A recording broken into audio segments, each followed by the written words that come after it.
Hello everyone, I hope you had a great English language exam and you are preparing for your literature, right?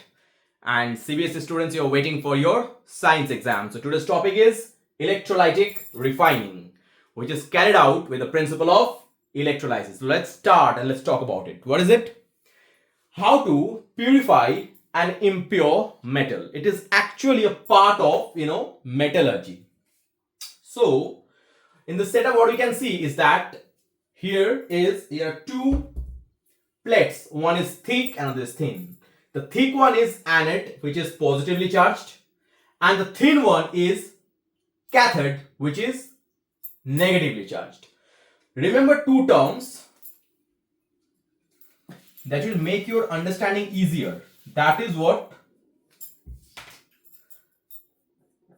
PAO, positive anode oxidation, and NCR, that is negative cathode reduction. Positive anode oxidation, negative cathode reduction. If you remember these two terms, I think it will be easier for you to understand. Now, what has happened is that the impure metal, the one I want to purify, that will be taken in this anode with this, along this thicker plate, that is the anode, and the thinner one is considered the thin strip of the same metal but the pure one, be it copper or anything else, whichever metal I'm going to purify or electro-refine, the same metal in the purest form I'll consider in the cathode, and I'll attach it with the negative terminal of the battery. And one more thing, this process needs always a DC current, right? If I connect it, remember it has to be a DC current because the terminals cannot be changed. In AC current, what happens? The terminals are changed, which is not allowed here. Otherwise, we can't carry out the process. Now we connect it. Right? Next, what? We have to add an electrolyte. Otherwise, we can't carry it out. We have to add an electrolyte. Right? Yeah. Now this electrolyte, after adding this electrolyte, then it is connected with the battery, and what we'll see is that gradually the metal from this impure form, it will come out to the solution first, and then it will be attracted towards this cathode one. That is, upon the thin this pure strip, gradually the metals will get stick, right? That is the process. Let's take an example, like I think best one would be the copper, right? Copper. So first the impure copper is taken here in this anode, and a thin strip of copper is considered in the cathode. Now the electrolytic solution, it has to be a salt solution. It has to be a salt solution of the same metal. So for copper, I think the best one is copper sulfate. Let's consider copper sulfate. Actually, we can write here also copper sulfate. But copper sulfate is certainly not a good electrolyte. So in order to increase its conductivity, what will we do? We will add a good electrolyte.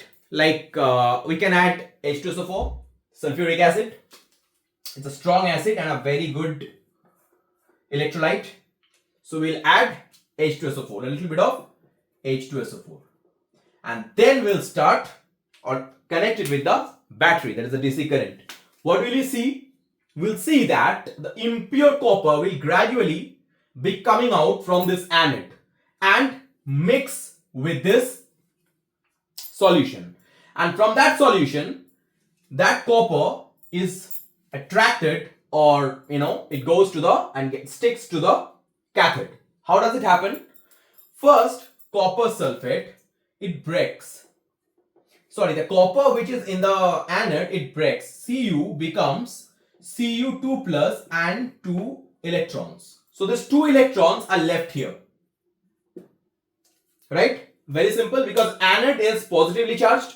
Anode is fully positive, so obviously it is easier for it to attract the opposite one, the negative one, that is electrons. So electrons will be attracted and electron will be left here in the anode, and Cu2 plus will come here. Now this one, this negative one, what will happen to it? It will go and it will come here. These two, like electron, through this it will be passing on and it will come here.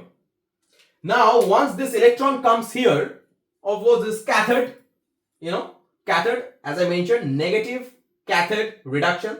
So it's a negative strip. So obviously what will happen? It will attract the positive charge, that is the cation, that is Cu2 plus, which is the cation. It will be attracted, and gradually what will happen is that the entire copper from this impure strip will come out and mix with the solution, and henceforth it will move towards the cathode. So in this way the electrolytic refining is done. In very short and concise way I've explained you, but here's a question. I don't know whether it arises in your mind or not. This question is that here is CuSO4 as well as here is H2SO4. Now there is a chance. What is that? There is a question that is CuSO4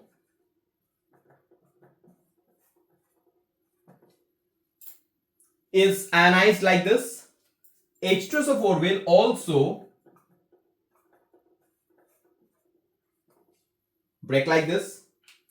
Now here there is like no fight because both are sulfate, but here it is Cu2 plus and here it is H plus. Now there is a question, why copper is going but not hydrogen? So in order to understand this, what you have to do is that I'm removing myself from the screen so that you can take a screenshot whenever you want to.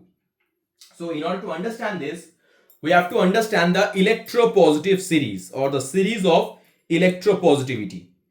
Okay, so in the electropositivity series, if you know this, lithium, then potassium, barium, calcium, sodium, magnesium, aluminium, like this, copper is beneath hydrogen.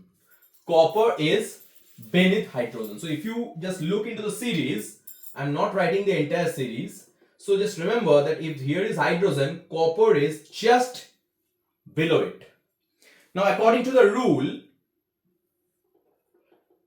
this is the rule, or this is the order of preference. The one which is below, which is less electropositive, will get the first priority. So obviously between hydrogen and copper, which one will get the first priority? Copper will get the first priority, and copper will move to the cathode and not the hydrogen. So here remember this rule, otherwise you'll get confused.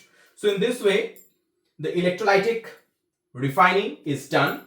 And as I said, there are impurities here. So there are two kinds of impurities. One is soluble impurities, another is insoluble impurities. So the ones which are soluble, they